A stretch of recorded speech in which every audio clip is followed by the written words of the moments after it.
I'm Laurie Blake, this is the WrestleTalk news, and on Fridays, we wear pink.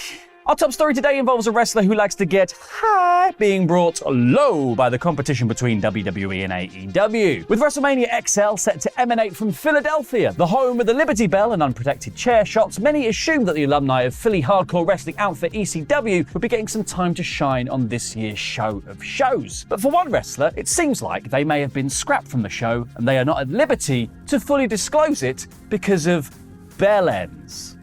Had all the words from the previous sentence in it. So ECW mainstay Rob Van Dam was heavily rumoured to be one of the performers WWE would tap up for XL. But according to Robert Vanderpump Rules Dammit, to use his full name, his recent appearance for AEW may have put a stop to that. Because RVD recently took on Jack Perry for the FTW Championship on an episode of Dynamite, a show which he said he had WWE's permission to appear on. But now, as revealed on his one-of-a-kind podcast, it seems that the dub, they may have changed their mind about that. Van Dam said, "Maybe I'd show you if I was doing a WWE tour WrestleMania weekend, but I have good reason to believe that might be cancelled because of a recent appearance I might have done with permission for a different company. Right now, I don't feel like I can talk too much about it. I mean, hopefully this is all just the lovers' spliff and RVD and the E can get back on the same page for Mania." Did I say spliff instead of tiff? Now, over in the land of AEW, things are tense. Because after the absolutely gigantic All-In show at Wembley, the company is set to go all out this weekend with another bloomin' pay-per-view. One that is struggling under the weight of another backstage bust-up involving Step Outside CM Punk and his new enemy, Real Glass Jack Perry. No collision for you, Jungle Boy. Not anymore. Now, this has left Tony Khan in the odd position of not being universally adored by AEW's faithful. As PW Torch noted that at Dynamite this week, TK got a mix of cheers and boos from the Chicago crowd, while speculation was suggesting that Punk would be cut from the All Out card due to his suspension following the whole incident backstage. What is this, 2022? On the media call for the event, Tony Khan said that he couldn't comment on the situation as an investigation is still ongoing and he is looking into a few things, including reported video footage of the whole incident from Wembley security cameras. He finished the call asking journalists and fans to bear with us and that he hoped everyone would know Punk's status for the show before Sunday, when the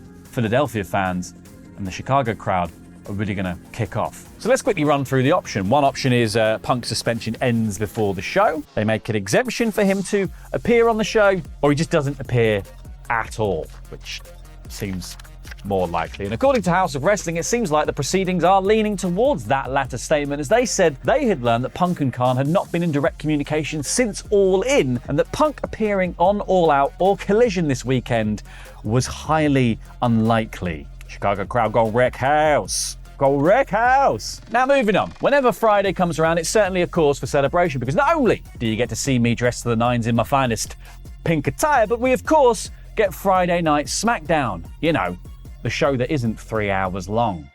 A blessing. Well, that's usually enough and a bit of fun. The next 7 weeks of the Blue Show will be graced by the appearance of 16-time world champion John Cena. And yes, I understand that 7 weeks of Cena would previously have been something I, like many people, would have groaned at. Now, in 2023, it's actually rather nice and will definitely add a lot to the show because John Cena, he's gone and done a lot of good films now, isn't he? Especially with Roman Reigns on his annual leave, apparently. He's going to fill that big match, big star energy. And one of the other shows that is looking to suffer from a lack of Roman or any bloodline presence for that matter is of course WWE Payback, which is happening tomorrow night. Will the pay-per-views end? Will they stop, please? There are things to look forward to, but there is also a Grayson Waller effect segment at a premium live event. But not to worry, because there may be some good news afoot as our boy, Big Match John, may be set to add yet another appearance to his schedule and appear at Payback in Pittsburgh. This information comes from WrestleVote, who tweeted to say that they had heard rumblings that Cena was not only set to appear at Payback, but also to be the guest host of the entire show. Now, the role of guest host isn't usually the most consequential in WWE land, but hey, it's a win for Payback nonetheless if this ends up being true, and if they could just cancel the Grayson Waller thing, everything would be looking up. Why do they do talk shows? They don't, they're shit.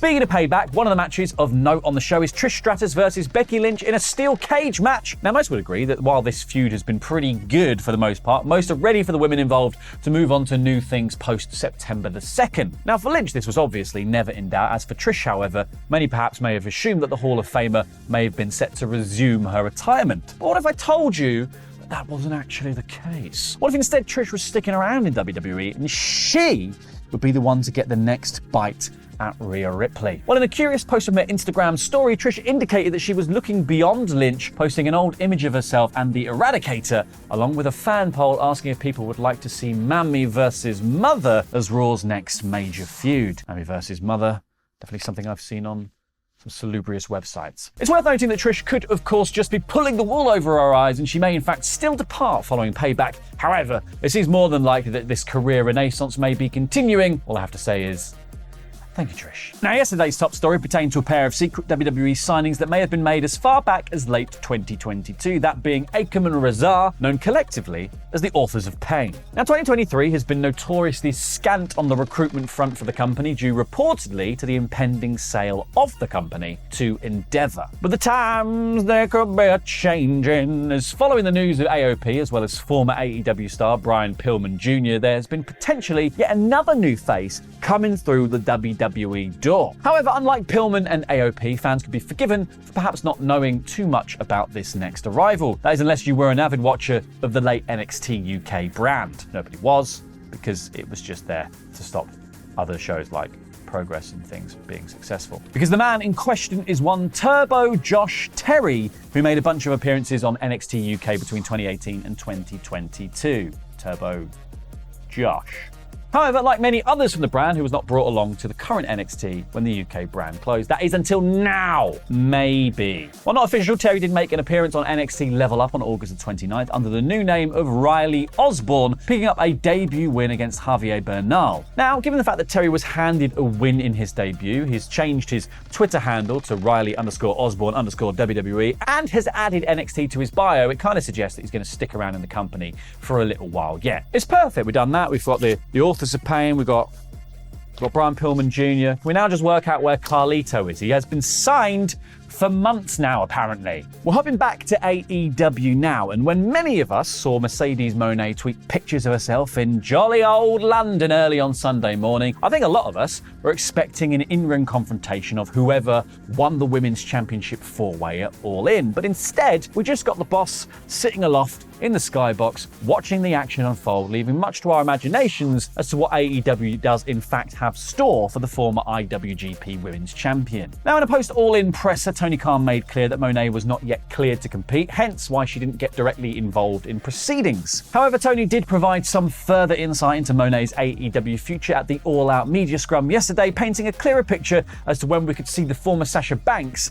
in an AEW ring. Answering specifically in relation to a potential Mone appearance at the upcoming Wrestle Dream show on October the 1st, one that Khan revealed he hopes to feature NJPW and Bushiroad stars on, he would reveal that he doesn't expect Mone to be cleared in time to compete for that show. However, he did clearly convey a keenness for Mone to become all elite in some capacity once she is fit and healthy, saying that they have a good relationship. So while we likely won't be seeing the boss in Chicago for any of this week's AEW festivities, it doesn't necessarily mean there won't be a very different surprise appearance in store for us, one that just so happens to also include a former NJPW talent. Because 2023 WWE Hall of Fame inductee The Great Muta posted a rather suggestive tweet in the early hours this morning, stating that he is going to America for a while. The signage behind him, however, would reveal that he wasn't heading just anywhere in the States, but the home of both this Saturday's Collision and Sunday's All Out, Chi-Town, Chicago, Illinois. While this doesn't guarantee an appearance of the Japanese icon, it certainly seems like,